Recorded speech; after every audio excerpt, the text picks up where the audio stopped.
Alagang-alaga ng pinakabagong Kapuso heartthrob na si Michael Sager ang kanyang leading lady sa Kapuso Prime series na My Ilonggo Girl na si Jillian Ward. In fairness, ang tindi rin ng pala ng chemistry ng magka-love team on and off camera na nasaksihan namin personally sa naganap na Grand MediaCon. Sa katunayan, nagtilian at nagpalakpakan ang mga dumalo sa press con nang biglang lapitan ni Michael si Jillian habang ini-interview ng ilang members ng media at bigyan ng bouquet of flowers. Ayon kay Jillian, ibang klase raw mag-alaga si Michael kapag nasa taping sila ng My Ilonggo Girl, at talagang effort kung effort daw ang binata para mas maging natural at makatotohanan ang kanilang mga eksena sa serye. Si Michael super attentive niya, tinatry niya talaga yung best niya para maging komportable ako. Sinasabi ko nga sa mga other interviews ko may mga times na mahiyain po ako lalo na po ito rom-com talaga, so may mga scenes na kilig, ganyan, chika ni Jillian.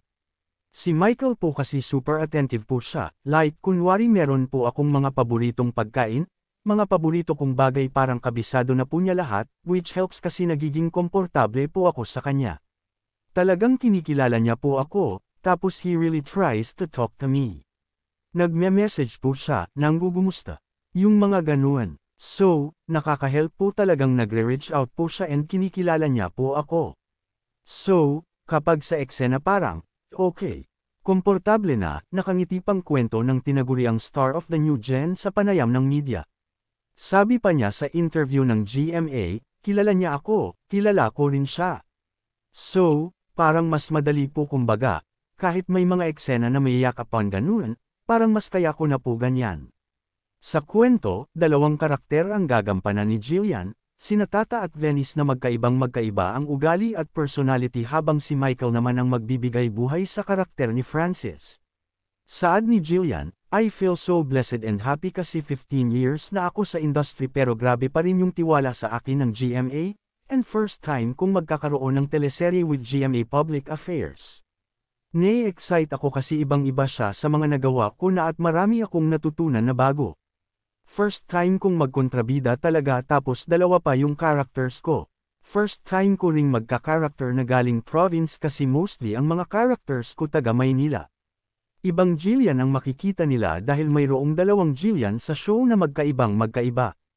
Ang role ko rin po rito, something fresh and light, pampaga ng gabi bago matulog ang mga tao, kwento pa ng dalaga. Kasama rin sa cast ng unang kilig serye ng GMA ngayong 2025 sina Teresa Loizaga, Arlene Mulak, Andrea Del Rosario, Richard Juan, San Agustin, Yasser Marta, Matt Lozano, Empoy Marquez, Gio Mana, Vince Maristela, at Lian Valentin. Masasaksihan na ang world premiere ng My Ilonggo Girl, ngayong gabi, January 13, 9:35 p.m. sa GMA Prime. Ito'y mula sa direksyon ni Conrado Pero.